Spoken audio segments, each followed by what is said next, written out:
Stan Arthur here for the I Love St. Pete Facebook group. If you're a business owner looking to connect with tens of thousands of potential new local customers, you owe it to yourself to get enrolled in our Key Tag Rewards program.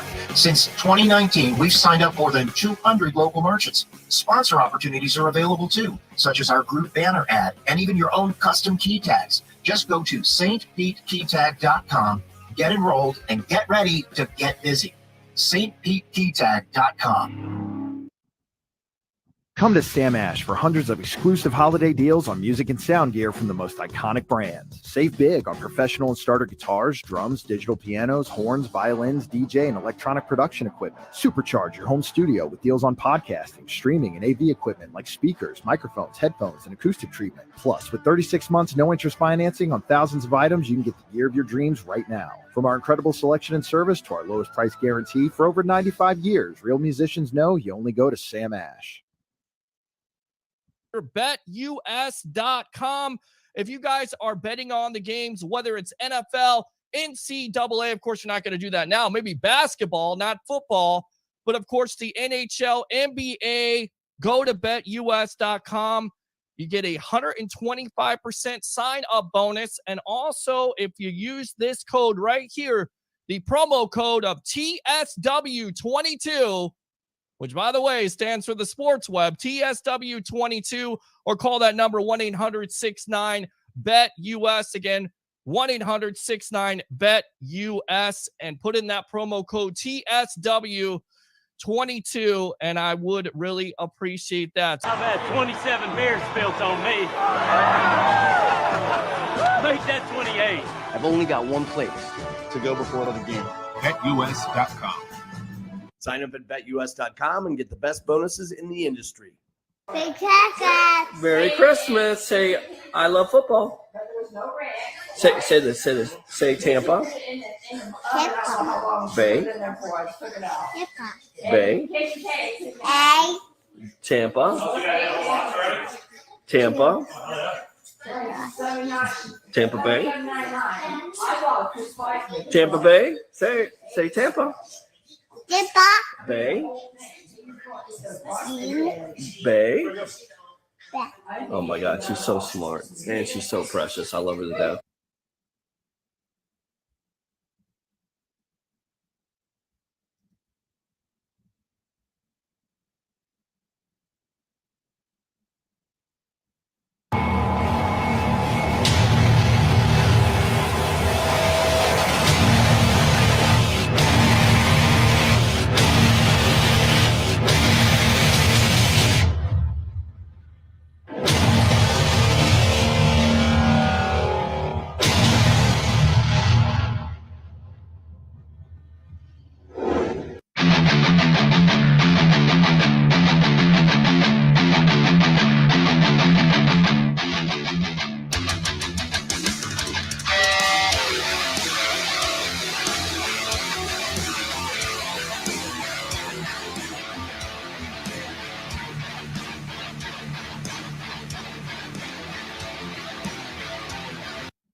What's going on, guys? Welcome back to your post-game edition, Super Bowl 56 in the books here, in the books on the Sports Web. I'm your host, Peter Blake, as the LA Rams take care of business with a winning drive by Matt Stafford. 15 plays, 79 yards in the books, and the defense shuts down the Cincinnati Bengals 23-20.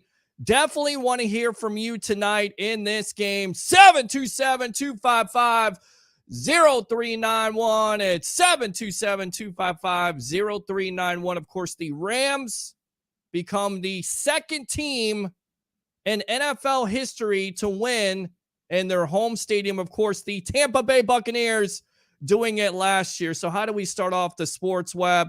As I'm excited, I'm pumped up. I think you should be. Bring your passion, bring your excitement.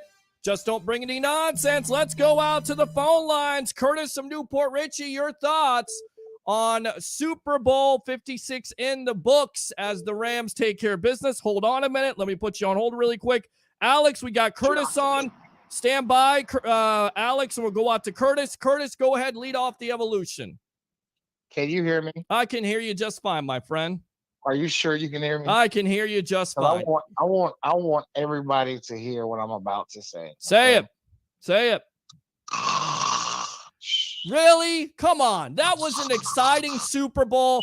The halftime show was crazy. No, the halftime show was actually better than the game. Oh, come on. Hold on. I appreciated The Rock at the very beginning of the game, setting it off. But here's the thing. They let these guys play all game. And then once again, in the clutch. I agree with you on this. The referees yes. take the game over. Yes. Yeah, I agree with you on this. And Pete, that's the only reason I did the sleeping whatever. Sure. Because it's the same shit we've been watching all year. Yep. It's the same shit. And I'll tell you right now, I'll go back, and this is not sour grapes because I didn't have a dog in this fight. I thought the Rams would win this game, and I'll tell you why I thought the Rams would win this game, namely because of Matt Stafford. But once again, everybody is infatuated with the quarterbacks, as they should. But as I always say on this show, offense sells tickets, but defense wins championships. And that's what that Rams defensive line did. But you look earlier on, you have Jalen Ramsey holding T. Higgins. They don't call it at the goal line. And, of course, the Bengals have to settle for a field goal. I would like them to be more consistent. But in that clutch time, you look back at the replay, the linebacker looks like he's holding him a little bit. You got to call it, but you got to call it consistently.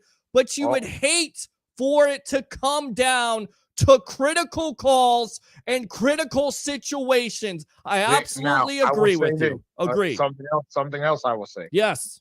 Zach Taylor did exactly what Kyle Shanahan did against the Patriots. Got a lead. You got a running back that was averaging damn near 5 yards a carry. And you run Perrine on 3rd and 1. You run Perrine on 3rd and 1, not Joe Mixon. Why isn't Joe Mixon in that game, ladies and gentlemen? I don't understand it, Curtis. Man, I have no idea. But listen, the game was a good game. First, second, third quarter, pretty good. Sure. That last drive, don't get me wrong, the Rams played their ass off, but these referees, these referees, man, I've seen better runs and draws, man. Seriously. Yep. Dude, that. And granted, look, I got a friend here. He's a Bengals fan, diehard Bengals fan. And well, you know what? Let's put him on the phone here. Okay. And I want to. Jesus, here we go. He wants you on the phone. I just want to say something out there to Houday Nation. Hold on. I want to say this to your friend in Houday Nation. Listen, Cincinnati Bengals, you have nothing to be ashamed about. Joe Burrow played his ass off. That team played their ass off. The defense did everything they could. I will go back to a missed call at the beginning of the third quarter. We'll get back to that in a moment. But I want to hear from a Bengals fan. What's your name? Hey, Peter, this is my buddy Larry, man. Larry, welcome to the Evolution. Sir? Yeah, what's going on, buddy? How you doing? I'm enjoying the day, man. Look, you know what? And I said it to the Houday Nation. Houday. Look, you got a guy like Joe Burrow that if he plays the way he did tonight, and you put an offensive line, I get it. You got a skill position and a chase. He's amazing. You got to build that offensive line. But, my friend, you have nothing to be ashamed about. Your team played their asses off and had a chance to win that game. Yes, they did. It was excellent. Yep. They got 4 more years in them. Well, I definitely think you have more than 4 more years, to tell you the truth. I mean, Burrow is a franchise quarterback. He showed that, but he also showed the clear weakness of that team, and that was my fear coming in, my friend, was that offensive line. Give me your thoughts on this game overall. I love the game, to be honest with you. Yeah? What about the calls at the end? Or do you feel as strongly as Curtis does? No. Okay. No. When you fuck up, you fuck up. Okay. Oh, sorry. That's all right. That's okay. I get the passion. I understand it. I get it. What about the halftime show? Did you like the halftime show? I went and took a shower. Really? If it's not metal, it's crap. Well, look, I'm a metal fan too. Okay, I get that, but you know that hip hop rap era, West Coast style, they did it right tonight. They killed it. Everybody that was a part of that, Dr. Dre, Snoop Dogg, Mary J. Blige, 50 Cent looking a little bit bigger than he did in 2002. Okay, but where was Tone Loc? You want to go old school? Where's Tone Loc? Well, look, you can only fit so many, and then you got Eminem. You can only fit so many performers in that halftime show. Eminem. Who is that? Oh, come on. Come on now, Larry, stop playing. I know it's late. I was born at night, not last night. Now, come on, stop playing with me now. All right, what else, Larry? You need discipline. A lot more discipline. Yeah, I agree. We're definitely going to talk about that because a former Buck, Vernon Hargreaves, what the hell are you doing on that interception by Jesse Bates? Because he's coming out there and celebrating. I get it. He's happy, but he's an injured player. He has no business on the field at that point. At all. He's in street clothes, and basically what that does, it puts the Bengals backs against the wall. You have 3 timeouts. I thought it was very questionable going into half there where the Rams are up 13-10. If you don't pick up that penalty, it's a game changer. You may be able to get a field goal to tie it up or even a touchdown, but your backs are against the wall. Very conservative game call by Zach Taylor. Didn't understand it before halftime. And, of course, the Rams are winning 13-10, so a critical penalty there. But then after that, you know, the third quarter started out great, right? Absolutely. Yes, it did. All right, Larry, thanks a lot. Go ahead, Curtis. Finish up here, my friend. Man, listen. I was going for Cincinnati, not because of Larry. I was going for Cincinnati because, you know, sometimes I like to see the underdog. Sure. I love to see the underdog. And, you know, all these people were let me see how I can put it lightly. They were riding the Rams all season long and this and that. And look, I mean, granted, they won the Super Bowl. Right. You can't take anything from them. But, you know, when God, I shouldn't say this, but I don't care. When I feel like you got the freaking referees in your pocket, anything is possible. Well, look, to be fair, there was a questionable call to start the third quarter there where Higgins gets free for 75 yards, and clearly it looks like Higgins tears off the face mask of Jalen Ramsey, gets away with it. That should have been offensive pass interference, but the refs allowed that to go. It should have been, but let me tell you something. Yeah. I am finally tired of people talking about Jalen Ramsey is the best corner in the league. Let me tell you something. That guy has gotten abused in the playoffs this year. I agree. I think he's one of the most overrated players in the National Football League. Mike Evans toasted and roasted him for 55 yards. Brady's last supposed touchdown. We will see about that. We may talk about that in a little bit. And I'm gonna say this. They better celebrate tonight, because what's going to happen when they lose Donald and Miller and everybody else? Well, I'm telling you right now, that was the interesting tidbit that came out of this game. Aaron Donald, who is 30 years old, was hinting at retirement. In fact, Rodney Harrison on the pregame show was reporting this. I can't believe it, but the way Donald played that majority of the first half, he was invisible. Well, here's the thing, though. And, you know, Pete, me, you, Larry, we watched a lot of football in our lives. Sure. You know, a lot of these players, these great players, are retiring early. Some because they have to, and some because they want to protect they want to have a life after football. Right. The thing about it is, he already has. There's nothing else for him to prove. There really isn't, but he's still nothing else. There's nothing else for him to prove. Would you say at 30 years old he's still playing at a high level? So wasn't Calvin Johnson? I mean, but it's a different story, right? I mean, Calvin Johnson is a part of a losing organization, and I get it. There are a lot of factors there with the Rams going all in with draft picks and stuff like that. look, this is the reason why they did that in the first place, to go after Matt Stafford to win a Super Bowl, but you're still playing in the prime of your career. I just cannot I cannot fathom Leo Word. He would retire at 30 years old in the prime of his career.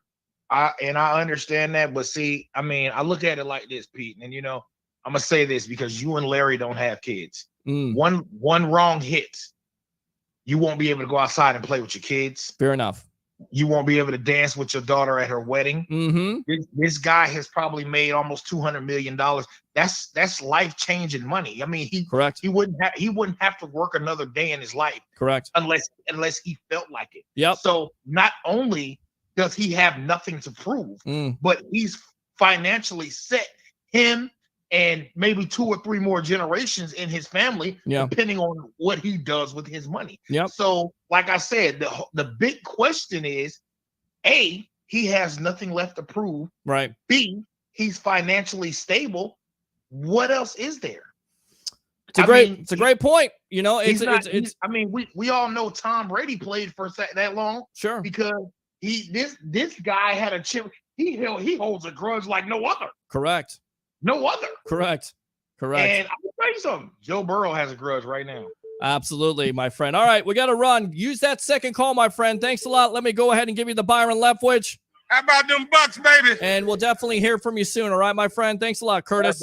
All right, let's go out to the phone lines. What's your name? Where are you calling from? You're on the Evolution of Sports Talk Television. What's your name? Where are you calling from? Hey, it's Antonio Acevedo. I'm calling from the 806. Okay, what did you think of the game tonight as the Rams are Super Bowl 56 champions, 23-20? Your thoughts? Hey, Peter, I'm a fan of the 806 Sports, the fans' voice. Yes, You've been sir. on the show a couple of times. Love it. I'm disappointed, man. You know what? Jamar Chase had a hell of a year, of course. Yep. But in the very end, that O-line came back and haunted us. And, look, and this was my biggest factor, Antonio. And once again, thanks a lot for calling in. Love what you guys do out there at 806 in Amarillo, Texas. Worldwide here on the Sports Web. Gotta love it. You're exactly right. Okay, coming into the game, this offensive line, 51 sacks for the year. They were able to overcome that 9-sack effort by the Tennessee Titans. But tonight, that was my biggest matchup to watch. Aaron Donald, Von Miller, Leonard Floyd. And I tell you right now, brutal in that second half. And it seemed like when Donald tattooed Burrow and they had that incident on the sideline, it really made Donald a man possessed after that. And that defensive line really got after it. And that was my biggest matchup to watch. And of course, it came through for the Rams as always. And Aaron Donald in this game, 2 sacks, 3 quarterback hurries. Like I said, he was a man possessed in that second half. And look, that's what a type of player does when he wants that chip. When he wants that chip, he wants to earn it. He earned it tonight. So hats off to Mr. Aaron Donald and, of course, Matt Stafford. Your thoughts? Man, I'm a great fan of Aaron Donald, but not this game, of course, because he's going against my Bengals. Sure. When Joe Burrow went down, I think it was towards the end of the third quarter when they sacked him, and he made that. It was like a brutal expression from his face. He was hurt. He was like, my heart just dropped, and I was like, oh God, please don't be another, a brutal injury. Yeah. But thankfully not. I mean, he came back into the game, and but that that defensive line was just too much for us to handle.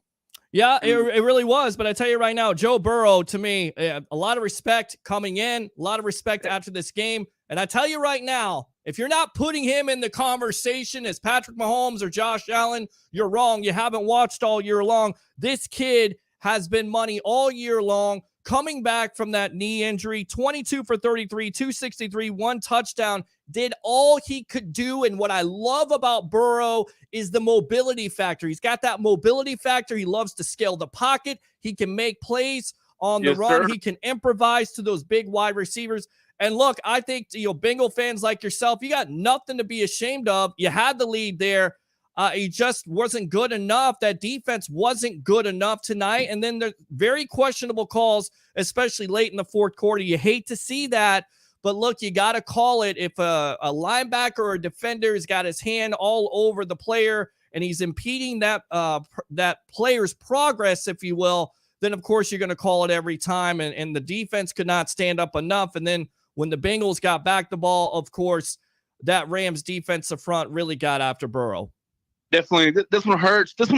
I know. We'll be back. Yeah. We'll be back. I mean, I think you're going to be back. You got to build that offensive line. And yes, a lot of people laughed at me, Antonio, and Chase is definitely the right pick. But for me, you got to get those big hosses up front to block. You got to help your franchise quarterback out. You got to get him some offensive linemen. What else, my friend? We have definitely got to address that this coming, draft. So, yeah.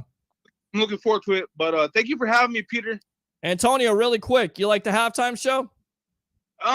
You know what? I gave it a 6 out of a 10. A 6 out of a 10? Why is it a 6 out of a 10? I mean, I enjoyed Snoop Dogg, Dr. Dre, right? Kendrick Lamar, and Mary J. Blige. The only thing that shocked me, I mean, I'm not hating on the guy. I like the guy.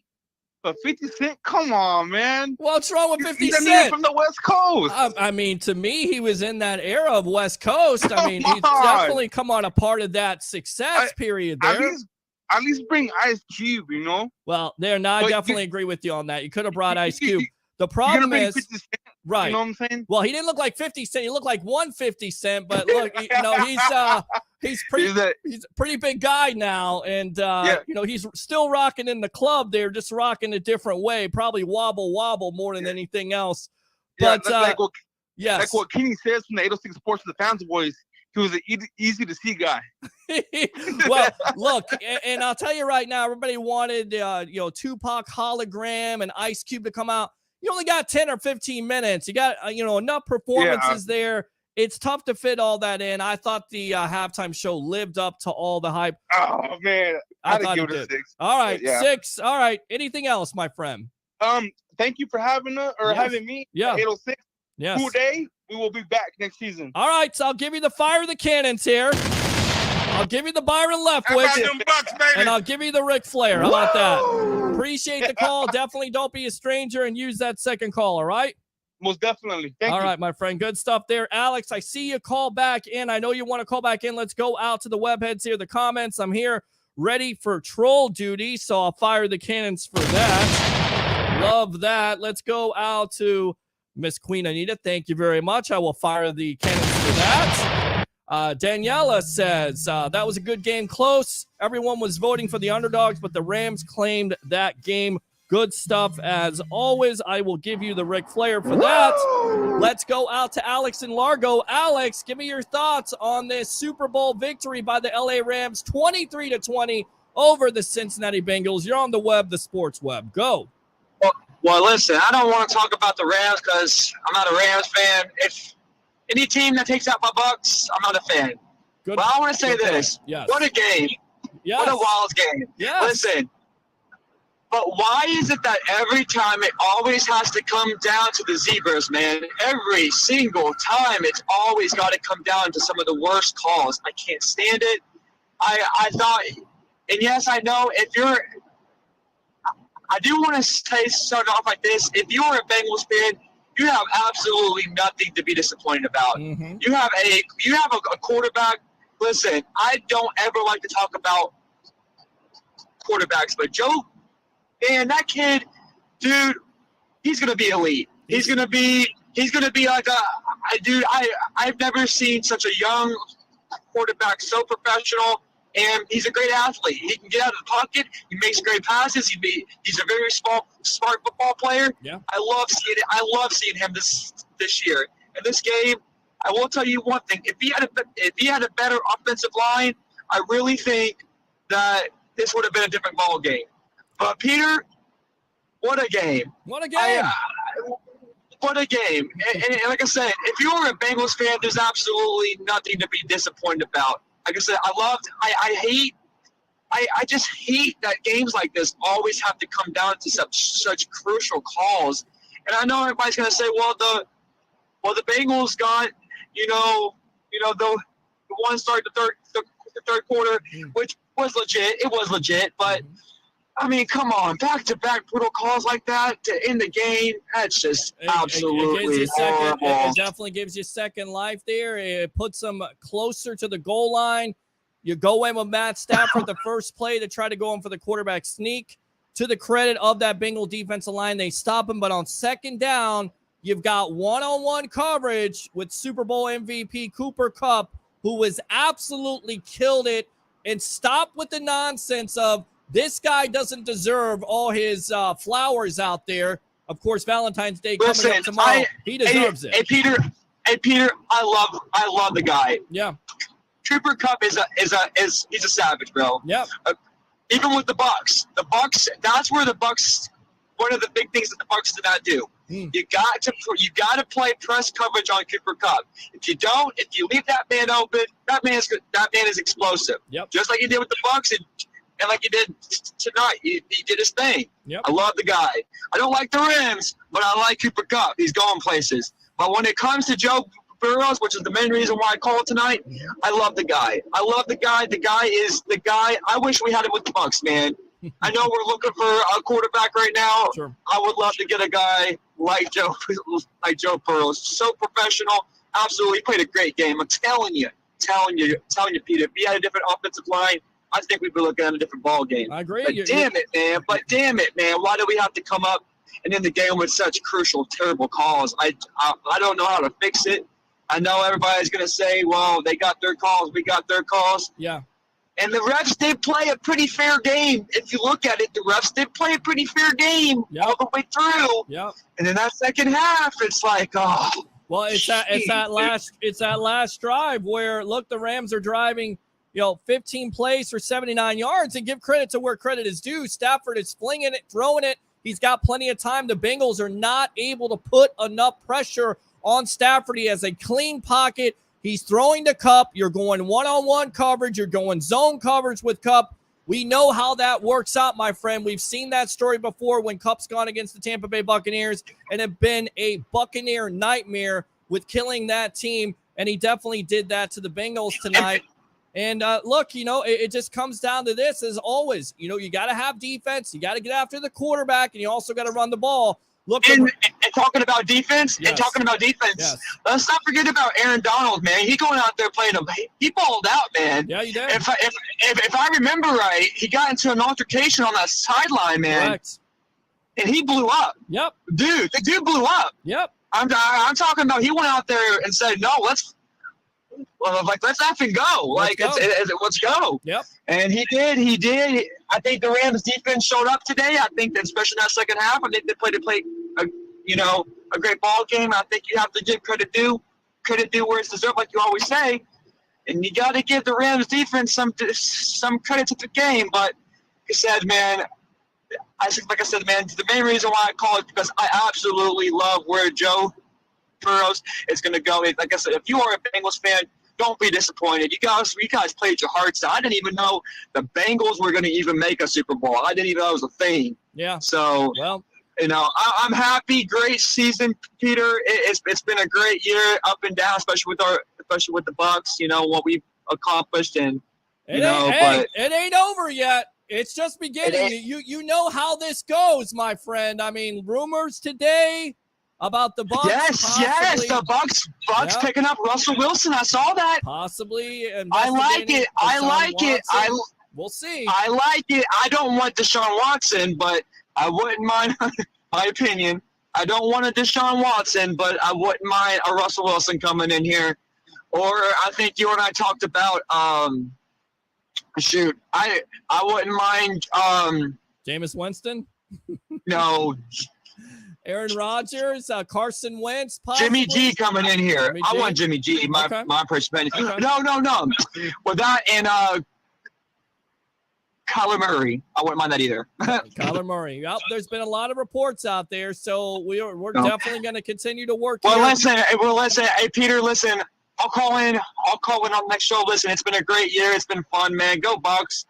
Congratulations to the Rams, man. It's been fun, all things considered. And like I said, if you're a Bengals fan, don't be disappointed. You guys busted your ass. You played your hearts out, and what a ball game. And I'm not even going to talk about the halftime show. Well, how did you like the halftime show, by the way? I thought it was a hello? Yeah, I'm here. I'm still here with you. Well, he's gone. Okay, so I'll fire the cannons for that. And I'll go ahead and give him a Ric Flair. Open phone line. If you want to talk about this game, if you want to talk about the MVP being Cooper Kupp, did you think it should have been Matt Stafford? I think they got it right. The game overall, did you like it? Were you excited by it? Bengals nearly pulled this out. It was a close game. It's a lot closer than some people predicted, right? Some people said the Rams would run away with this, and early on, it looked like they were going to. 13-3. We'll talk about it. 727-255-0391. It's 727-255-0391. Let's go out to Ron. Ron, welcome to the Evolution. Your thoughts on the Rams beating the Cincinnati Bengals 23-20 in Super Bowl 56. Welcome to the web, the sports web. Go. Mr. Peter Blake. Yes, sir. All the sports talk network listening around the world. Yes, sir. You love it. You got to love it. Amarillo, Texas. We got people from Texas calling. We got people worldwide. This is the evolution of sports talk television. Go ahead, my friend. And there's nothing, and guys, you know, there's nothing better out there. So you gotta keep tuning in and getting all the news and everything from Peter, because thank you. He's gonna say it like it is, and he's gonna deliver a show reel, and he's gonna open the platform for everyone here. But now, Pete, on the real though, I mean, it's just I was disappointed to see the way that Cincinnati lost, because I was rooting for them because I wanted to see the young man, you know, get a ring. Sure. I just think, it was a tough loss. It's tough to have to go for it on fourth down and lose the way they did. But I think the worst, I mean, I don't know if I want to say the worst thing, maybe for lack of a better term, but I just think that they had a lot of opportunities. I mean, the Bengals had the ball, and in a lot of respects, they controlled the time of possession in the second half. Yep. And it was just a matter of covering just a few more points, and the game would have been. Well, it's a matter. Ended the game sooner. Listen, Ron. It's a matter of protection. You can't give up seven sacks and expect to win. You go 3 for 14 on third down. Again, give credit to where credit is due. That Rams defense, but you know, at the end of the day, you've got to convert those. If you don't, you give the ball back to the Rams. And look, we know the defense played their asses off tonight for the Bengals, but that final drive was just a killer. I mean, 15 plays, 79 yards. I get it. There were some critical penalties at the end, but you're letting Cooper Kupp be by himself, whatever you're playing, what zone defense. You're not getting enough pressure on Matt Stafford, and he killed it. He showed you the reason why you give up that much for Matt Stafford. That's the reason why you get Matt Stafford in the first place, Ram fans. That's the reason why you get him. He goes on that game-winning drive, and, now we'll see what happens in this offseason for this Rams team, but now they are Super Bowl champions, and well-deserved. I get it. A lot of people are upset with some of the penalty calls, as they should be, but also the Bengals got some calls in this game, namely the first play of the second half there clearly looked like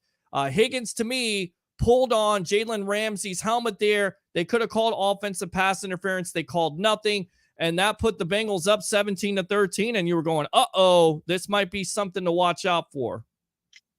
Yeah, and I was going to kind of allude to that, Pete, because I totally agree with you. I was going to say that I think that was the nail in the coffin, and the ultimate backbreaker was the offensive line. I mean, if they just could have held up better and gotten some points when they got in the red zone, 7 rather than 3. Now you see why in football, when they talk about game yards, crucial plays, areas of the field that you're in, that when you don't convert, it just mathematically works up to inches, to time, to possession. Then when you have a weak, Bengals shouldn't hang their head though. I mean, they played good. The defense completely stopped the run, which is more sad why they couldn't wrap the game up. Normally you win those games, but they shore up that offensive line through free agency or get some draft picks. And I mean, this team's going to be exciting for some years to come. A lot of talent, but yeah, man, you can't, that offensive line, man. When you're playing a good defensive line, like you said, Pete, not converting enough, third down, and not being able to protect the quarterback and give him enough time. Yeah. It's really too bad, man. I wanted to see it go the other way. I think Cincinnati has a lot more of a sincere and better fan base, but I'm happy for Matt Stafford at the same time. But yeah, I was rooting for Cincinnati. It's been a long time, but the game didn't turn out that way, and I think we all saw it was a good game. So I mean, that's more important. We saw a great game, and you know, good young coach in Cincinnati there with Zach Taylor. Sure. Yep, played as well. I think he's got a bright future there. Bright future there. And you're only 36 years old, and of course he comes from the Rams there. I believe he's a wide receiving coach at the time, and you look at that tree overall. You look at the Washington that coaching staff that they had there. You know, Sean McVay, of course. You got Kyle Shanahan.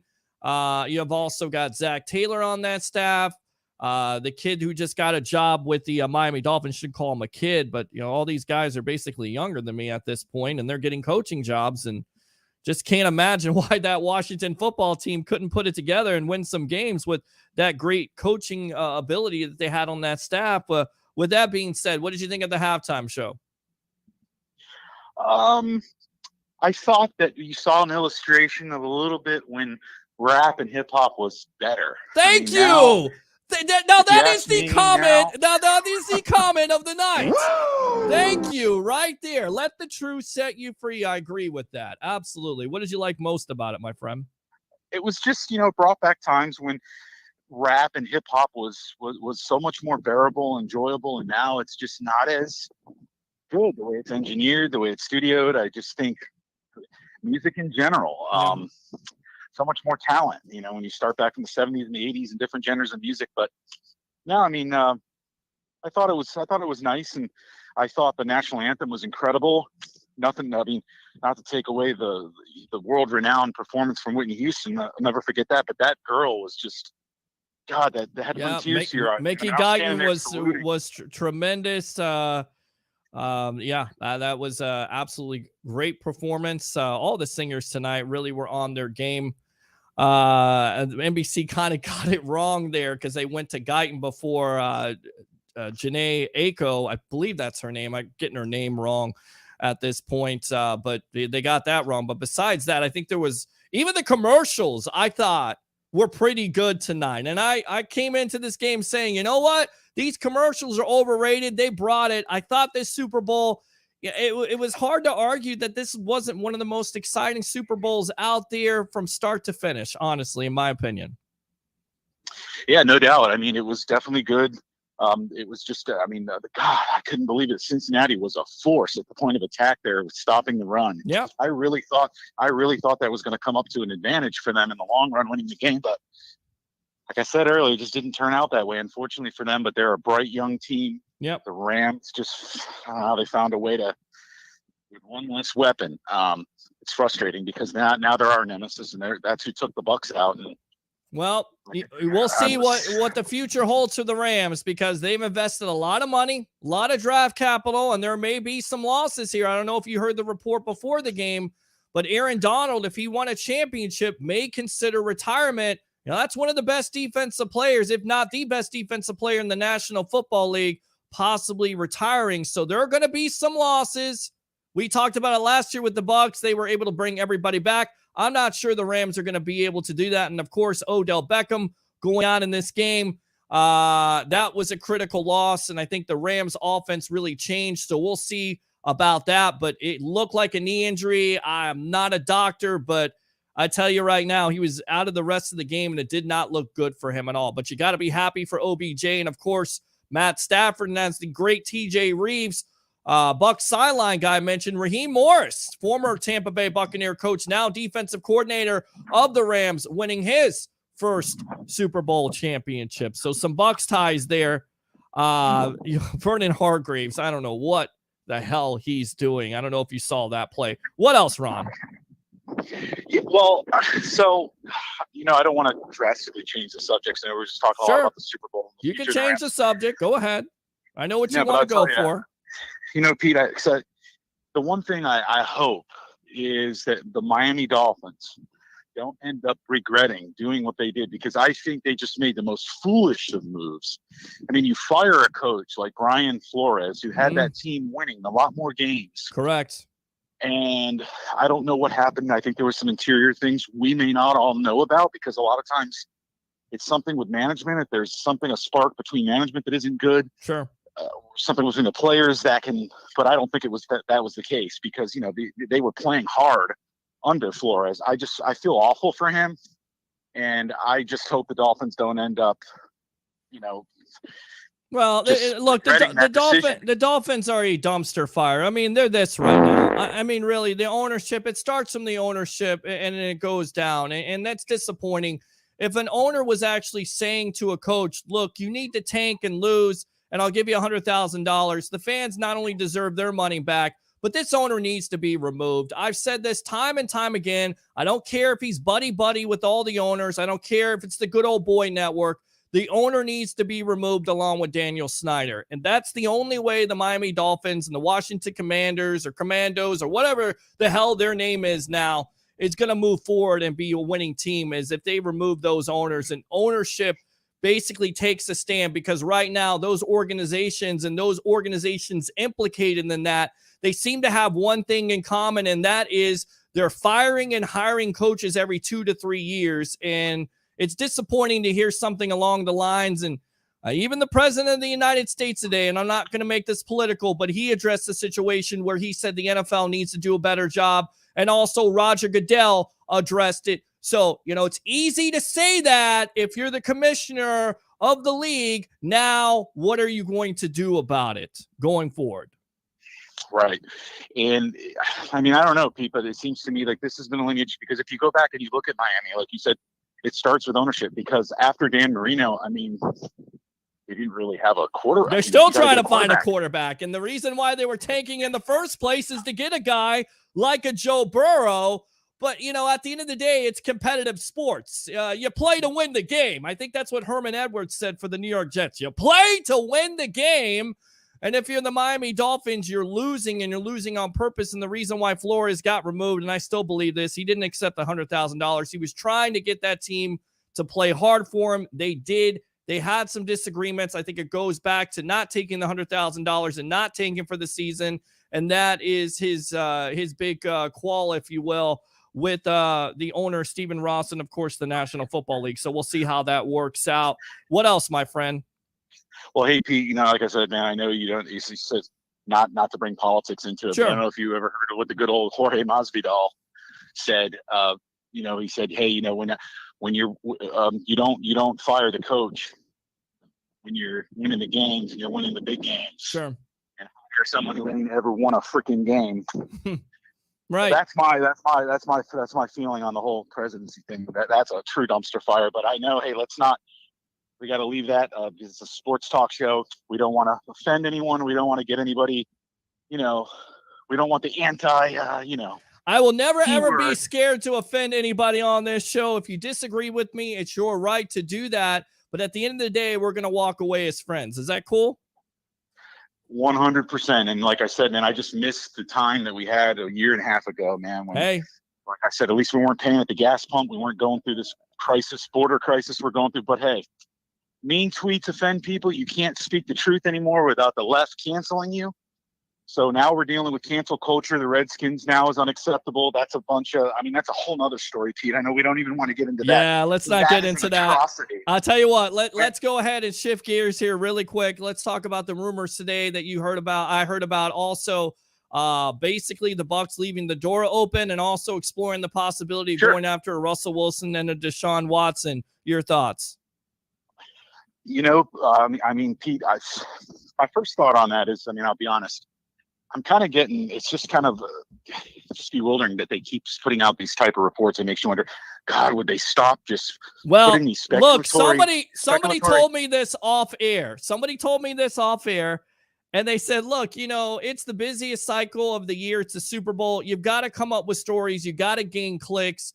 So Bucs fans, don't freak out, but we'll get you covered. We will report on it. And whenever it happens, whenever the Bucs decide to make a move, and they very well may trade for a big name quarterback in a Russell Wilson and Aaron Rodgers, a Deshaun Watson, Carson Wentz being thrown out there, Kyler Murray. So, and then also a possibility of Tom Brady coming back. But when that happens, we will have it for you on the Sports Web Live on I Love St. Pete and the Hub. Well, you don't know what to believe, Pete, because it's media. Sometimes the way it's reported is not necessarily what is happening. It's the abstract. So it's like you said, you got to get clicks going. You got to get people wondering and thinking and get them into it and make it a whole. But see, I hope Brady comes back. He's one of the best of all time. Sure. But I do love a Russell Wilson option. I think you can win with Russell Wilson. Deshaun Watson, I'm not sure. A lot of talent. I think he, mobile quarterback. He can throw the ball. I don't know. Rodgers, great quarterback of all time, but I don't know if I see that. I don't know if I can see that materializing. To him come to Tampa. I don't know, man. It's just kind of one of those things that'd be a reach, but you never know, man. I don't know in this day and age of sports and deals, and I really don't know. But never rule out anything, my friend. Never rule out anything when it comes to the National Football League, right? We always talk about it. At the end of the day, I think there's a lot of Bucs fans, me included, who didn't think that Tom Brady was going to be in a Bucs uniform, and it happened. A lot of Bucs fans didn't think Leonard Fournette or Antonio Brown was going to quit or any of this stuff is going to happen, and it did happen. So never rule anything out. I tell you what, Ron, go ahead and use that second call. I'll give you the Ric Flair right there. I'll go ahead and fire the cannons. Appreciate it as always. Thanks a lot for calling the Evolution. All right. Hey, Pete, and because of that, because you've given me the Ric Flair, I'll end it on this. Yes. To be the man, you gotta beat the man. All right, Ron, there we go. Pete, absolutely. Appreciate you. Open phone line, 727-255-0391 and 727-255-0391. Your Super Bowl 56 post-game edition of The Evolution. Sports Talk Television, the Sports Web, as the LA Rams are Super Bowl champions, world champions, 23-20 over the Cincinnati Bengals. We'll talk more about this. Let's go back out to the comments. Good stuff there. Daniela, Christopher Cole says it was a good game until the end. Roger Shue, I bet the under. I won. Took the Bengals +4, won that. I won the weekend. Good stuff. Woo! Appreciate that. Let's go out to Melissa Grove. What garbage? I think she didn't necessarily like the calls at the end. Yes, they did. Corey says Sean McVay, 36th youngest coach to win a Super Bowl by John Gruden. Anita is laughing, so I'll fire the cannons for that. That's always a good thing. Daniela says it was an exciting game. The Rams got it. Absolutely, Roger Shue. Halftime show was horrible. I disagree with you, so this is what you get. Shut up! I know there's a lot of people out there who didn't like it. I liked it. I think either the people who didn't like it were either into heavy metal and rock music, which I love myself, or they're just a little bit older, and that's okay. That's all right. It's okay to disagree with me. Didn't like the halftime show. Just got to be respectful. I don't know about Roger's comment there. Didn't like that too much. Stafford killed it. Absolutely did. 26 for 40, 283, 3 touchdowns, 2 interceptions, and it didn't look good at the beginning of that third quarter. Of course, the 75-yard play, very questionable. If you look at the replay there, T. Higgins gets open. Looks like he makes Jalen Ramsey fall down by grabbing his face mask and throwing him down. Of course, it counts at that point. And then Stafford on the very next play, deflection to Awuzike, I believe, for the interception there. And it puts the Bengals in business. But they, at that point, I don't believe they get anything out of that. So there you go. Christopher Cole says, absolutely right, Curtis. Carla says, the one and only Peter Blake. Thank you very much. Appreciate you, Carla, from New York. Nobody can't stop Cooper Kupp.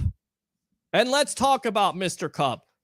In this game, 8 catches for 92 yards, 2 touchdowns, and also not only Super Bowl MVP, led the league in receptions, yards, and touchdowns. I want to make sure I check this up because I believe the stats on this game where Cooper Kupp had 2 touchdowns. So let me just check it out here.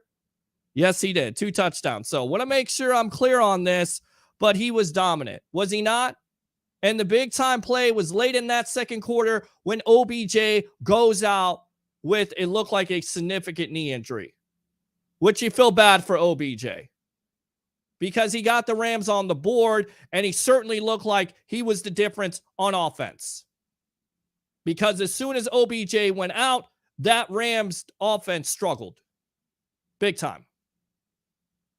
But once again, Cooper Kupp pulling it out, Stafford pulling it out, and just getting enough there at the end. Daniela says, yes, if it's not metal, it's crap. Again, I don't know if I agree with that, but okay. Sandra Nagel, my mother, who was calling me during the game.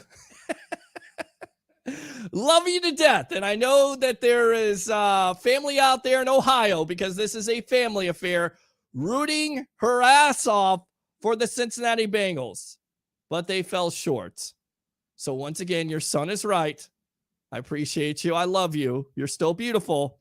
Watching the best sports talk show in the Tampa Bay area with I Love St. Pete and the Hub. Ref calls made them win the game. They cheated. LA Rams only won because the game, it's that simple. I'm not ready to say that. Again, we talked about the critical calls later on in the game. Disappointing to say the least, but they were the right calls. They were. You have to make those calls at the end of the day. You do. Let's see here. Christopher Cole says VH3 needs to retire. He just needs to stop celebrating. I mean, it's just such a bad penalty at that point. Such a bad penalty. Because once again, it's all about field position.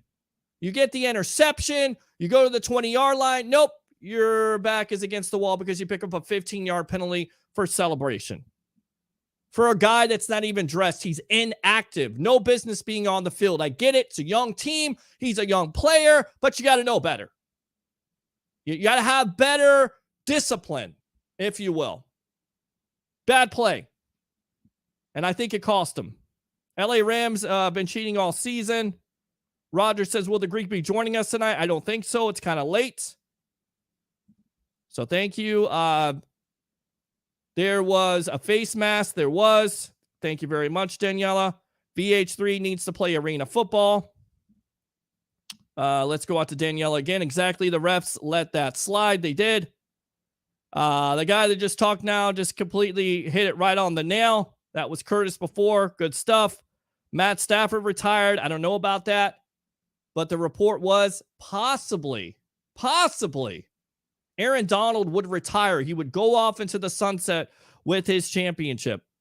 Corey says Arizona Cardinals win Super Bowl 2023. I mean, that's where the Super Bowl is next year. Super Bowl 57 in Arizona. And this is my goal for you webheads and fans out there of the sports web. I want to be there. I want to be on Radio Row reporting that game that week. Talking to players from yesteryear. Talking to current players. So that's our goal for the sports web. We're going to work on that.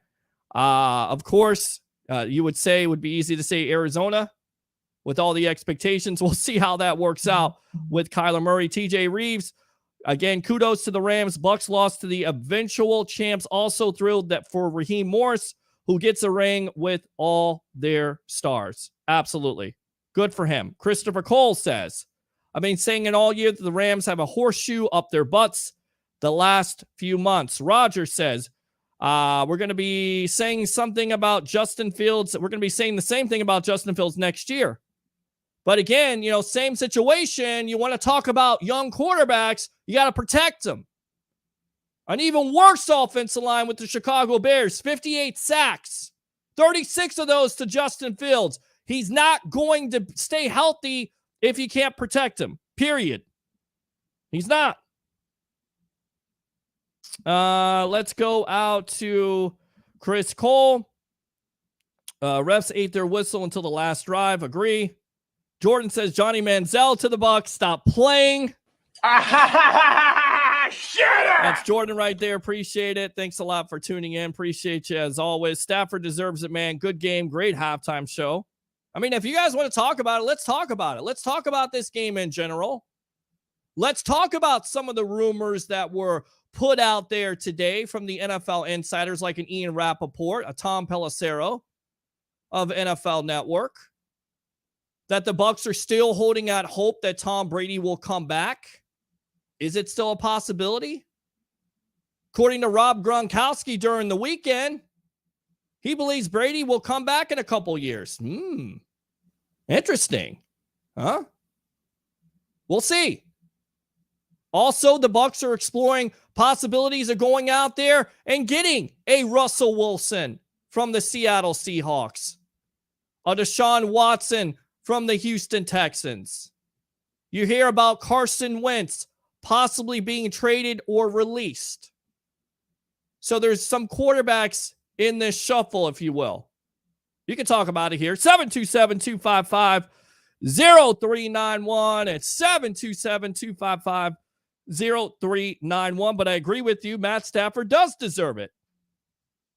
And he deserved it on that last drive. Again, 15 plays for 79 yards. Big time receptions by Cooper Kupp. Huge play on 2nd and 7. Convert a 1st and goal. Put them down there. Again, Wilson holding. Instead of 3rd down, you get an automatic 1st down. Wilson being the linebacker for the Bengals. It looks like they get a touchdown later on, offsetting penalties. Tremendous hit by Cooper Kupp. By the defensive player on Cooper Kupp. I believe that was Von Bell. Still caught the ball. But it looked like the Rams at that point, false start. So again, offsetting penalties. So they replayed the down. Matt Stafford tries to run in, gets stopped, and then 2nd down, little fade route there to Cooper Kupp for a touchdown. And that's pretty much ball game at that point. Of course, the Bengals get the ball back with time left on the clock with 2 timeouts. But that Rams defense was ferocious tonight. Really was.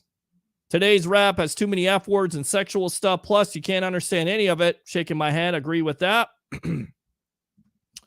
And also there wasn't, a lot of vulgarity. They cut out all that. So that was good to see.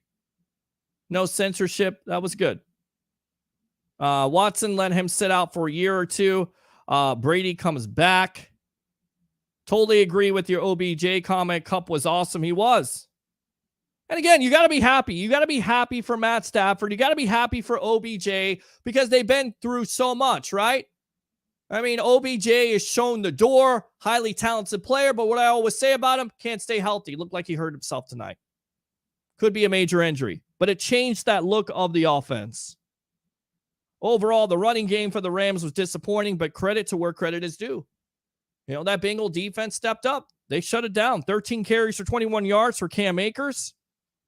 Of course, Cooper Kupp, the main guy at that point. OBJ, 2 for 52, and everybody else just an afterthought. So kind of amazing that once again, Cooper Kupp finds a way. It's amazing. 727-255-0391. It's 727-255-0391. Let's go out. I'm going to bed. Talk to you in the AM. Thank you, Roger Shue. Appreciate you. Let me give you the woo. Woo! All right, good stuff. Dwayne Beatty. Uncle D says, good game, folks. My hat's off to the LA Rams and Peter Blake. You got it right again about Matt Stafford being much better than Jared Goff. So that was really good. Bit of wisdom on your part. And please keep up the good work, Peter Blake. Thank you very much, Uncle D. Appreciate you as always. Absolutely an easy trade to dissect. He's definitely an upgrade over Jared Goff. Easily. That's the reason why you trade multiple draft picks in order to get him. Some other things in this game, again, going back to the first half, they're up 13-3. They missed the extra point. And then, of course, Cincinnati gets on the board with a touchdown there. And a little razzle-dazzle, if you will. Joe Mixon with a halfback pass, touchdown throwing to, and I'm trying to think of who it was. I believe it was Boyd. So Boyd in that game. So that got them back in. It was 13-10. And of course, we talked about the interception there right before the 2-minute warning. Let's go out to Ron. Heck of a game. Heck of a show. The Sports Web. Appreciate you. Let me give you the woo. Woo! Ron says, great Super Bowl. Absolutely. And I had to switch to YouTube. That's okay. Good stuff. Again, open phone lines. More stuff here to get into. Of course, if you missed it, Cooper Kupp is the Super Bowl MVP for 56. Once again, led the league in receptions, yards, and touchdowns.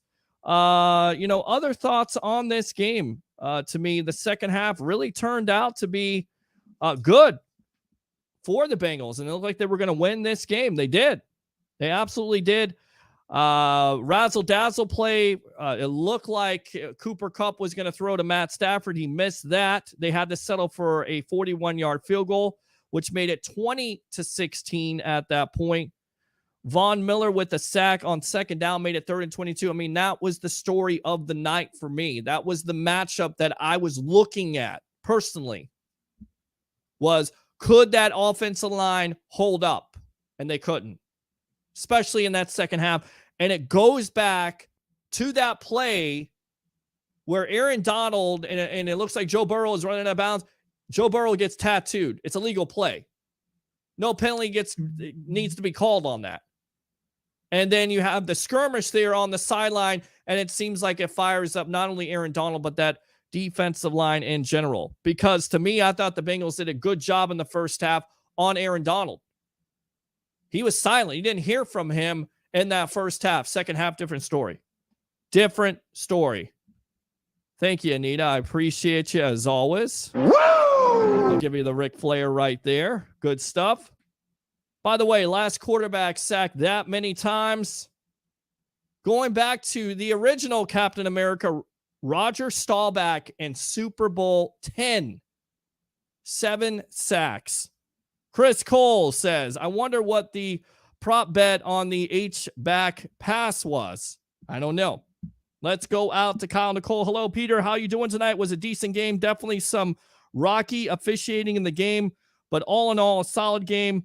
Kyle says, awesome halftime show. Would still love to see Metallica or AC/DC do a halftime show. As for Buccaneer quarterback rumors, I don't see Rodgers happening. As for Watson, I don't see him playing with his legal issues until they're cleared completely. So he has no right to be in this conversation. As for Russell Wilson, I take him for the right place. If we have to give up weapons or players that we need, it's not worth it. Let's go out to Mr. Travis Faley of Rocket Sports and Entertainment, my Around the NFL correspondent, Tampa Bay Lightning insider. Your thoughts on the Rams defeating the Cincinnati Bengals 23-20 in Super Bowl 56. Go. Well, Pete, I'll never understand why teams continue to run shotgun formation on 3rd and short and 4th and short. Don't understand. In the NFL. Don't understand.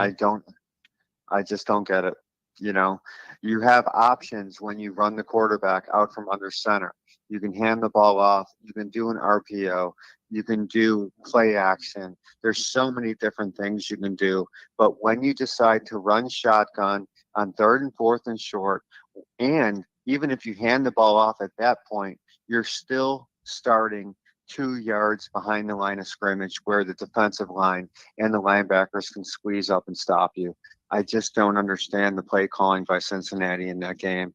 And I think it was considerable, and it lost them the game because they had a golden opportunity to win, especially after Odell Beckham went out in that game, because Odell Beckham was on his way to an MVP possible performance in that Super Bowl before he got hurt. He really was, and that was a big-time injury, and you were disappointed to see that because, of course, you never want to see somebody get injured in a Super Bowl, especially an OBJ who is so talented, but always, you know, coming back, coming from Cleveland, getting that opportunity to finally showcase his ability, coming off an injury last year where consequently he hurt the same knee versus the Cincinnati Bengals last year with the Cleveland Browns.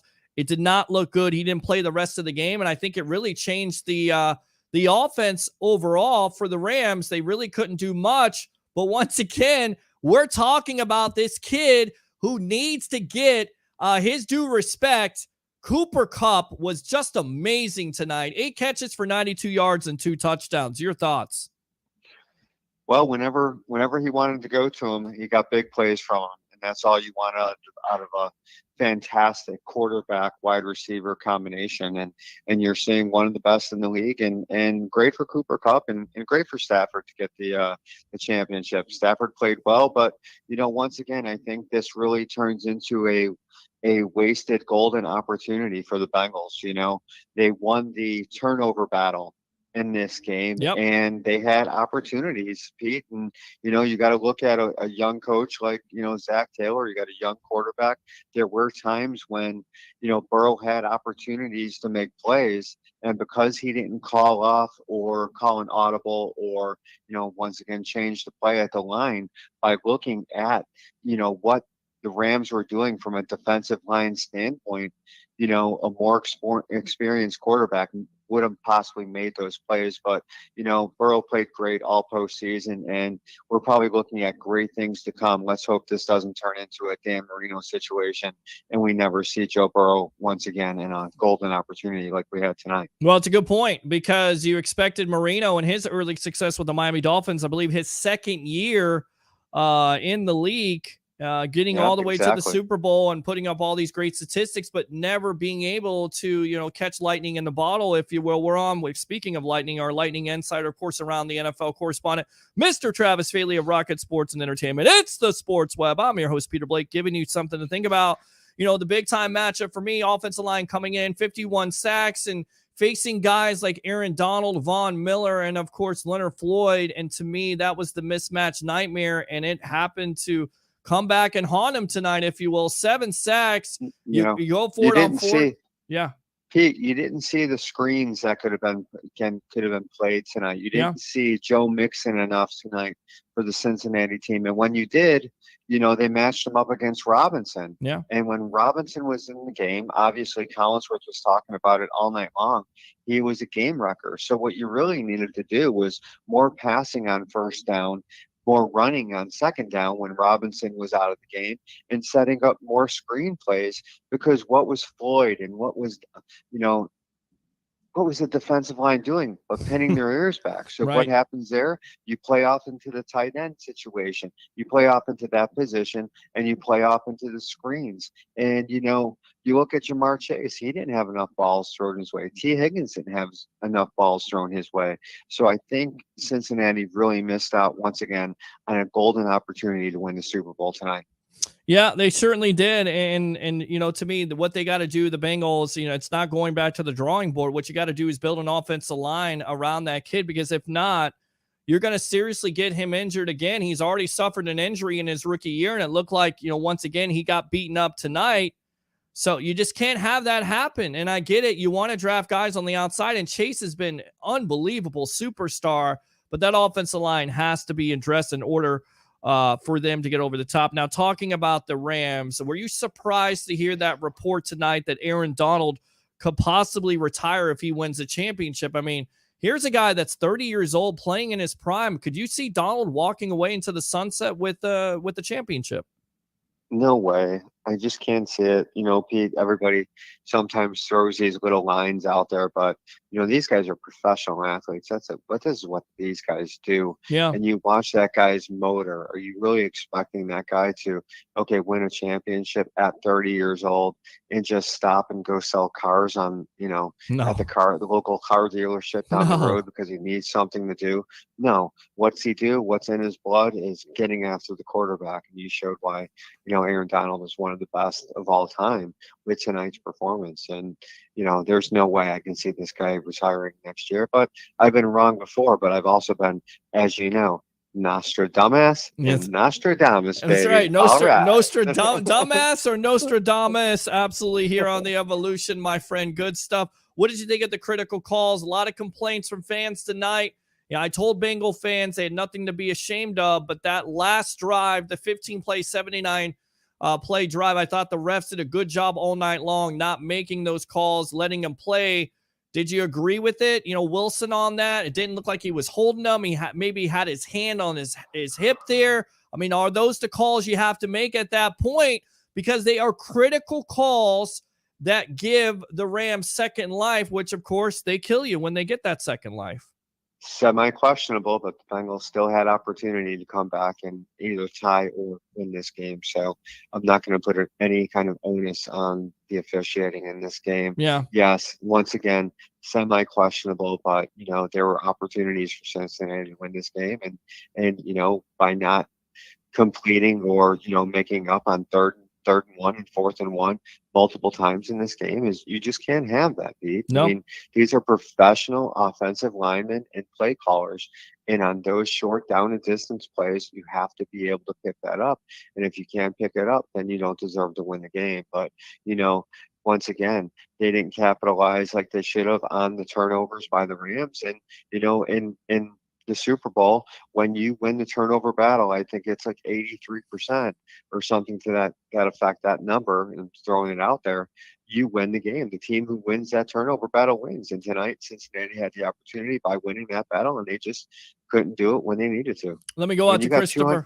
Let me go out to Christopher Cole. Travis knows football. Good stuff. Travis, look, that's the reason why he's on the Evolution of Sports Talk Television. My good buddy there, Mr. Travis Feely of Rocket Sports and Entertainment. Really quick, I want to say God bless you and your family. I know your wife suffered a loss, so I hope you guys are getting through it.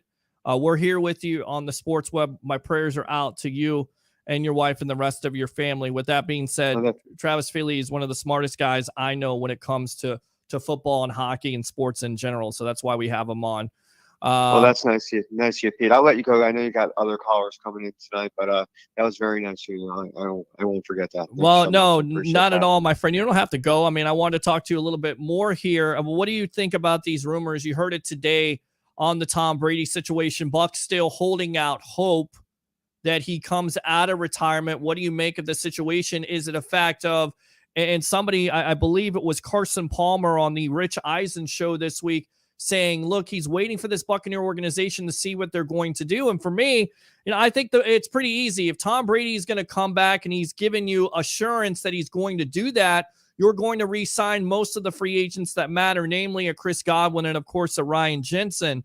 So do you think there's still hope for Tom Brady to come back? And then on top of that, the other rumor is that the Bucs are doing some investigating on going out and getting a Russell Wilson from Seattle and possibly a Deshaun Watson. What do you make of this situation as it unfolds? Well, first and foremost, you have to, as a Buck or as the Buck organization, go out and do your due diligence on getting one of these top-notch quarterbacks that possibly could be available, let it be Watson, Wilson, or, of course, Brady. I really don't think Brady's going to come back. I mean, I don't think he's a wishy-washy Brett Favre kind of guy that holds a organization kidnapped like Favre did with the Packers back in the day, and sort of how Rodgers might do with this organization. But I think Rodgers knows better at this stage of his career. But if they have the opportunity to even go out and get a Garoppolo or to go out and get Wilson, I would say Garoppolo would be more of an option than a Russell Wilson, because that's going to cost you major draft picks and major money. But, this organization is still built to win. They can, if they don't have to pay the big dollar for the quarterback, let's say a Garoppolo, you can still have some money left over to go out and get some of the, or not go out, but re-sign some of the free agents and that you have on this club and make a run. But the problem is that is a meat grinder. And you and I have talked about this on the show, and I've talked with other professionals in the media. That schedule is a complete meat grinder, and I think it definitely had some play in why Tom Brady is doing and looking at this right now, because you're looking at potentially a 500 season if you lose half of the free agents that are out there and available from this roster. And look, there's certainly a possibility, but I have faith in this organization that they're going to do right by it.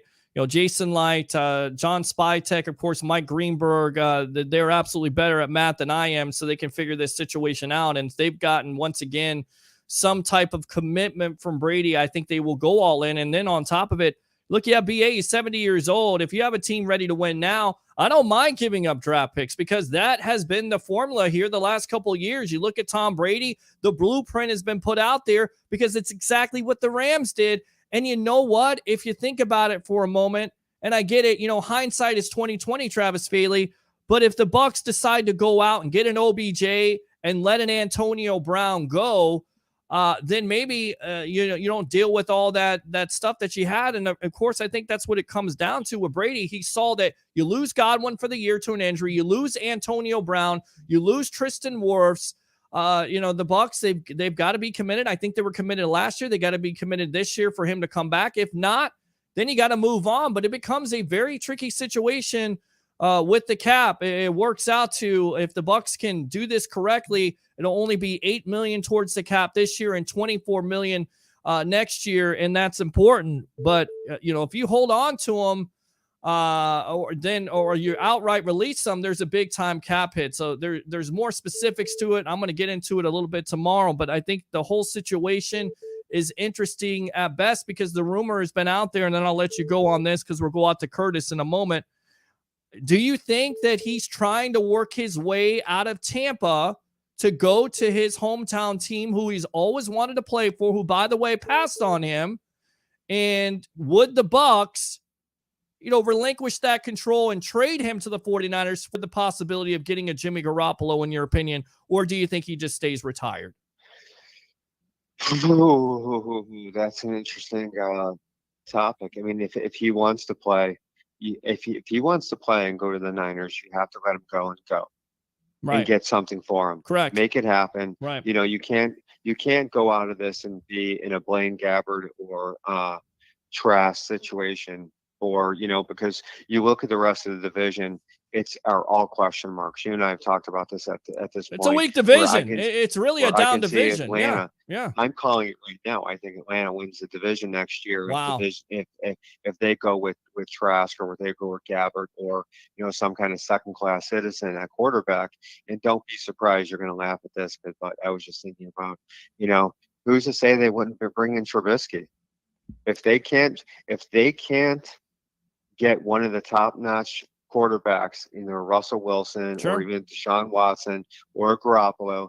Not exactly sure who else would be out there, but you bring in Mitch and let him battle against Trask and Gabbert if you're going to run that route. But then it's just excuse the term, crap show in the NFC South next year. I mean, that's what it is right now. You don't know what the Saints are going to do. They don't have a quarterback at this point. I mean, Jameis Winston has been mentioned, of course, 14 touchdowns, 3 interceptions. If that's the case, I bring Jameis back. I mean, he knows the offense.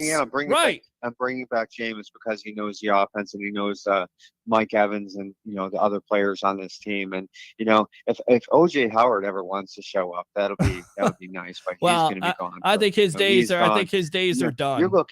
You're looking at right now possibly 3 tight ends being gone from this club too, Correct. Which was a strength at one time with Braid obviously and Grunt would be gone and OJ Howard would be gone. So you're looking at 3 other offensive players off this team with Godwin possibly being gone also. But coming off a injury like that, it's actually a bonus for the Buccaneers to retain him. Well, still, look, I think he has value, and I think that will be one of their number one priorities. Not only that, but Carlton Davis. But they got a lot of things to figure out. Thank God I'm not the general manager. You're not the general manager, because I tell you right now. What are you talking about? I'm not the general manager. I play Madden football all the time. Well, look, a lot of people think it's just that easy, and you hear different. You want to get Russell Wilson? Okay, we're going to have to give up 2 first-round picks, and then you hear, well, Wilson's got a great relationship with Pete Carroll, and you hear Aaron Rodgers has a great relationship with the Green Bay Packers. It's like All My Children, soap opera.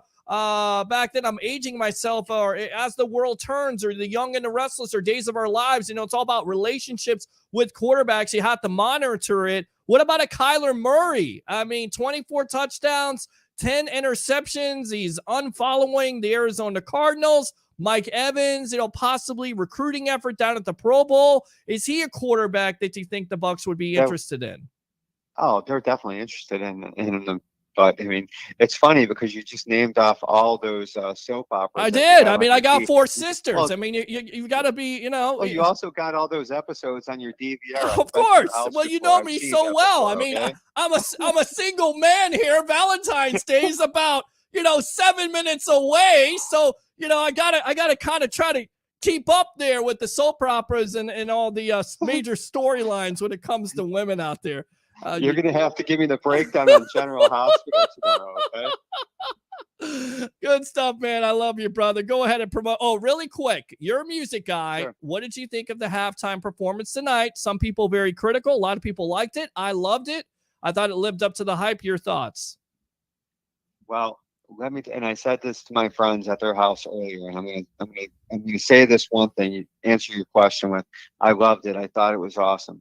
And I'm also a 52-year-old man that in 1989, Dr. Dre, when all of us in the suburbs and all of us in the city were listening to rock and roll and watching Metallica slowly take over the world, that these kids, these white boys in the suburbs, dropped in a disc, and it was Dr. Dre The Chronic, and it changed everything.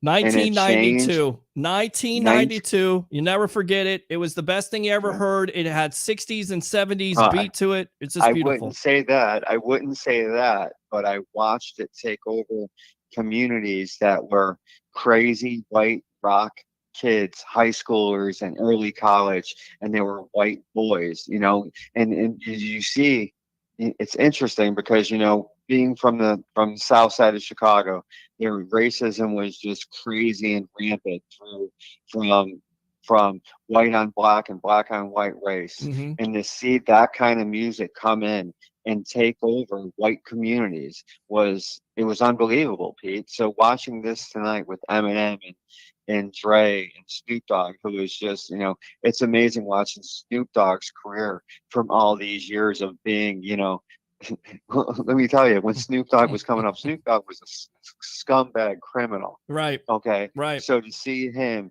playing the Super Bowl with Eminem and Dre and, Mary J. Blige, it was amazing, dude. It's amazing. It is amazing. So, it is amazing. And, everybody gets a second chance in life. And look, there were definitely some things there, like Snoop could have been, who knows? I mean, they were alleged a murder. Of course, he was able to overcome that with death row and all that stuff. And then, a lot of people thought Tupac, the hologram, was going to come out tonight when they did I Ain't Mad at You on the piano. Just well done. 50 Cent, though, he didn't look like 50 Cent, like 150 Cent there. Big boy. I was surprised by that. He looked swole. He did. Let me tell you that. He did. I even said it to my buddy. I'm like, that guy ain't missed a meal in a while, but he ain't missed the gym either. That's for no, damn sure, he's man. not. Him and Dre on the same type of workout there. It was impressive, and I just thought the whole Super Bowl in itself was one of the best, and it really salute to the National Football League. They've had a lot of black eyes, a lot of situations they're still going to have to overcome. But as far as Super Bowl 56, they absolutely knocked it out of the park tonight. Good stuff. We're looking at a tie ball game. Yeah. For the last quarter and a half, we're sitting there going, this could be a tie ball game. We could be looking at overtime and then questioning the overtime rules once again, however this plays out. Sure. A field goal by the Bengals on the last drive, and we got a tie ball game. Going in 23-23. And Money McPherson, who's made every field goal in the postseason, 14 for 14. Why would you rule it out that he couldn't make a field goal to take that thing to overtime? And who knows, you would have had some controversy, but it's just been a great season. Kick another one. Yep. And kick another one to become the MVP of the Super Bowl as a kicker. Amazing. At 5,001 or whatever that was. Amazing. It's crazy. But it could have played out. Yep. Absolutely could have played out. So we had a great game. And thanks for the conversation, Peter. I really enjoyed it. Absolutely, my friend. Let me go ahead and give you the Ric Flair. Woo! Let me go ahead and fire those cannons.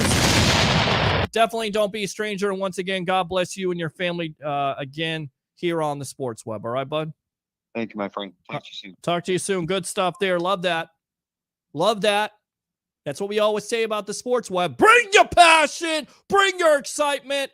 Just don't bring any nonsense. I'm your host, Peter Blake, here live on the Sports Web, the evolution of sports talk television here after Super Bowl 56. The LA Rams are, of course, the world champions now, becoming the second team in NFL history behind your Tampa Bay Buccaneers last year, winning a Super Bowl in their home stadium right there. Let me go on to Christopher Cole. Well, actually, let's go on to Curtis. We'll read these comments in a moment. Curtis, welcome back to the Evolution using your second call. Your thoughts, my friend? Listen, man, I was listening to the caller before me. Yeah.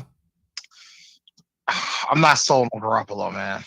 No, not sold on Garoppolo, huh? I'm not. I feel like we would make a playoff run, a nice playoff run. But the problem with Garoppolo is he's not clutch, man.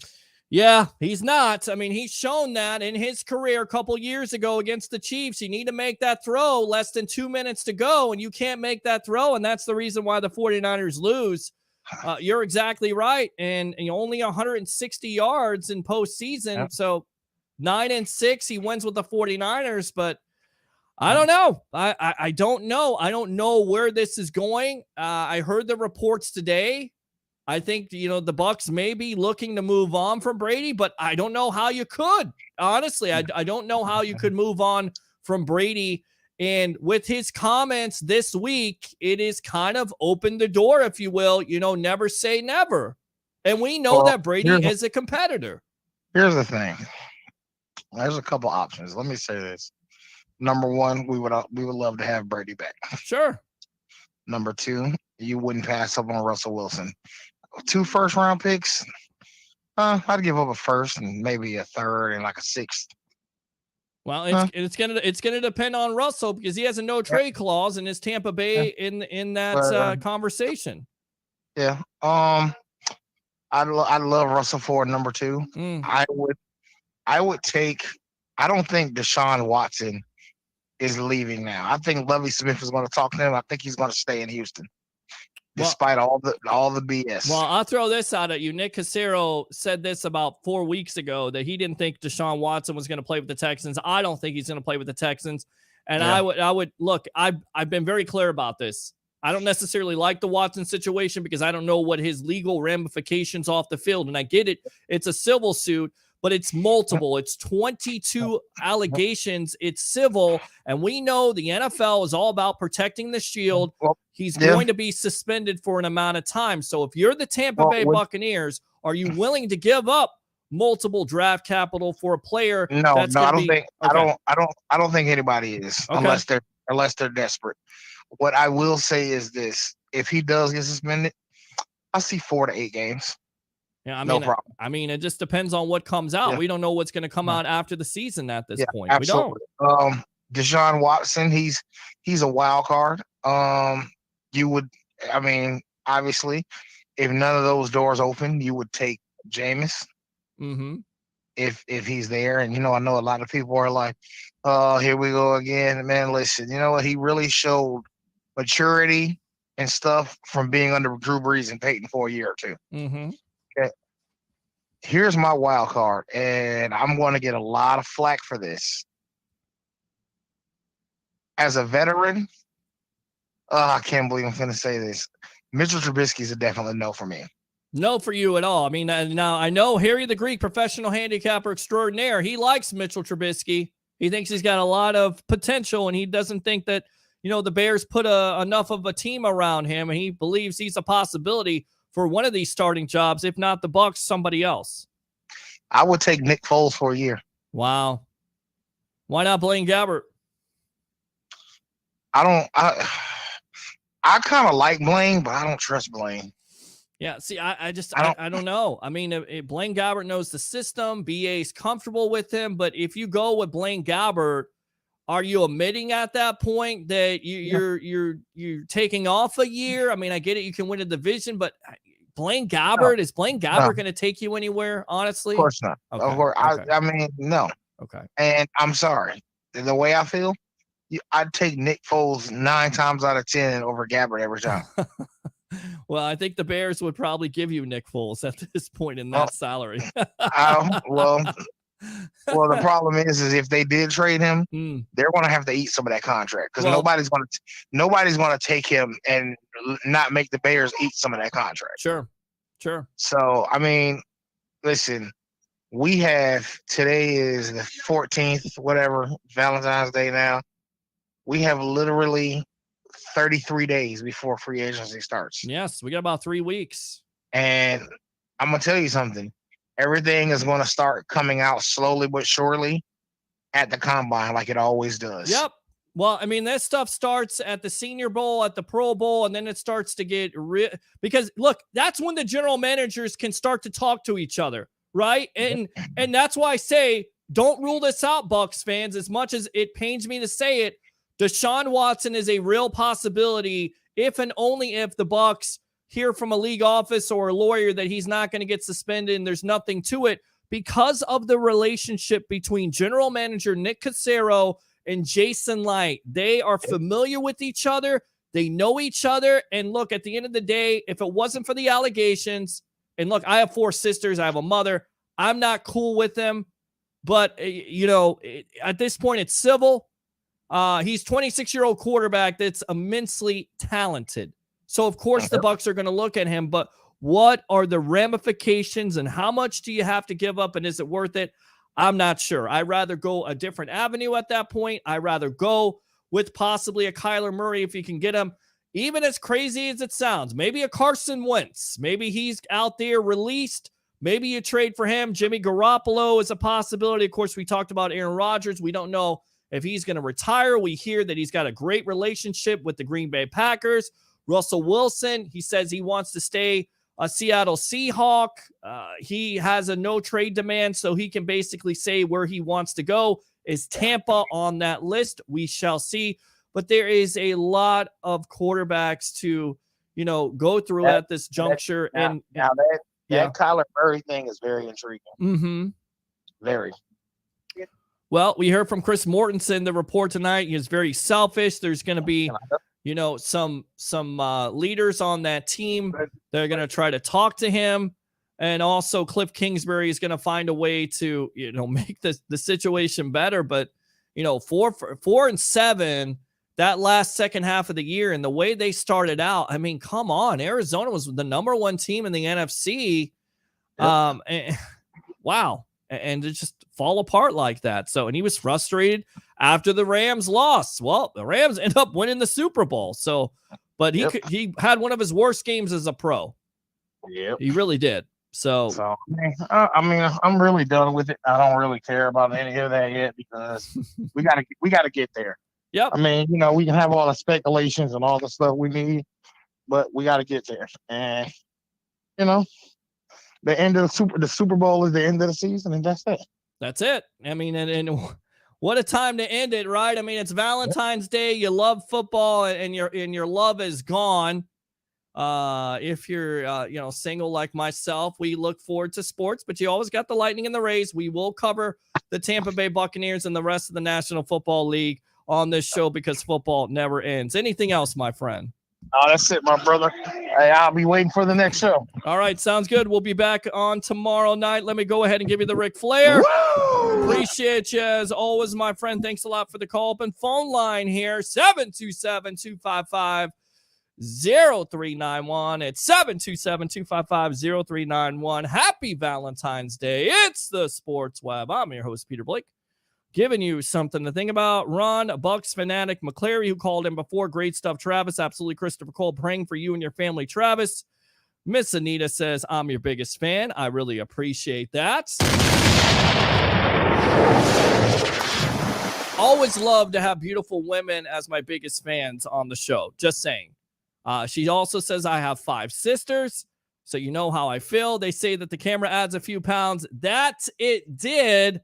And this, I don't know who this is. Davella O'Neill, sister, laughoutloudonline.com. I don't know. Well, you can have this. David Moser is watching right now. Again, open phone lines to recap the game. Of course, it comes down to 15 plays, 79 yards, game-winning drive by Matt Stafford to win Super Bowl 56, of course. Second and goal to Cooper Kupp, who is the eventual MVP. 8 catches, 92 yards, 2 touchdowns. It was not Boyd on the mix and throw. It was T. Higgins. He had a big day. 2 touchdowns, 4 catches for 100 yards. Jamar Chase, 5 catches for 89 yards. Joe Burrow, 22 for 33, 263, 1 touchdown. But that final drive, and you go shotgun, like Travis said, and you run Samaje Perine. You can't get it. Credit to that defensive line, namely in Aaron Donald, for stopping them. And then the very next play, you put the ball in Joe Burrow's hands. And then I'll have a problem with that. Although, the protection, again, all night long, 7 sacks earlier on, you get the 4th and 1 with Joe Burrow, and it kind of looks like a quarterback option at that point. It's somewhat of a quarterback draw, and he gets the first down on 4th and 1. This time, it didn't happen. The play had no chance to develop at all. That defensive line was on him. Burrow tries to get out, escape, throw the ball away. Doesn't happen. End of ball game. That's it. Of course, the other story in the game, OBJ goes out. Looks like a serious knee injury, but congratulations to him on winning a Super Bowl. Former Tampa Bay Buccaneer coach Raheem Morris, the Youngry team, 2010, 10-6. Of course, they didn't make the playoffs, but good job to Raheem Morris, the defensive coordinator of the LA Rams. Vernon Hargreaves, one of the most idiotic plays I saw before halftime, when it looks like the Bengals have the mo, as my co-host would say, Harry the Greek professional handicapper extraordinaire.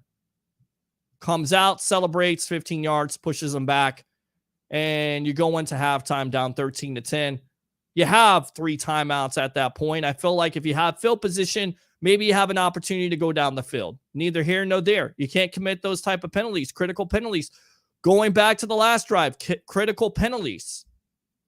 It looked like very questionable. But that happens. When you put your hand on a receiver and it looked like he put his hand on there, was it holding? I've seen far worse earlier on in the game and they got away with it. So it's kind of disappointing. It comes down to that. And of course, once again, the Bengals not able to stop them, not able to do anything at that point. 7 sacks in the game by the defense. Third downs, really critical tonight for the Bengals. Only 3 for 14, but a hell of a year. Absolutely hell of a year. So with that being said, we're going to wrap it up here. We'll be back tomorrow night with the legend himself, Mr. Leo Haggerty, former coach, scout, and now media member of Night Sports Productions, and other guests. And of course, your phone calls as always.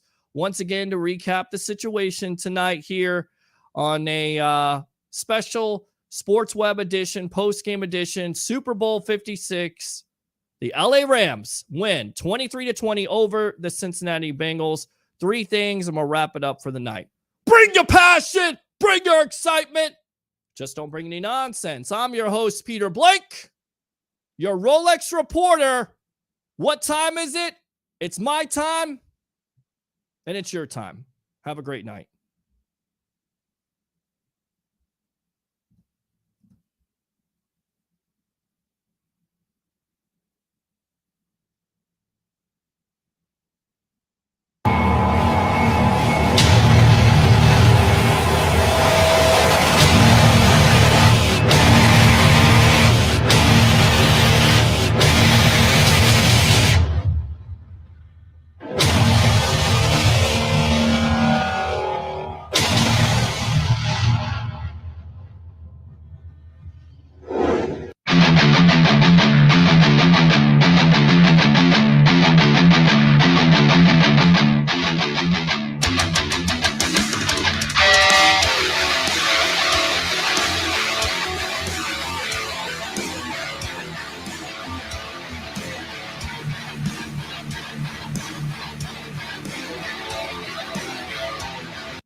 Stan Arthur here for the I Love St. Pete Facebook group.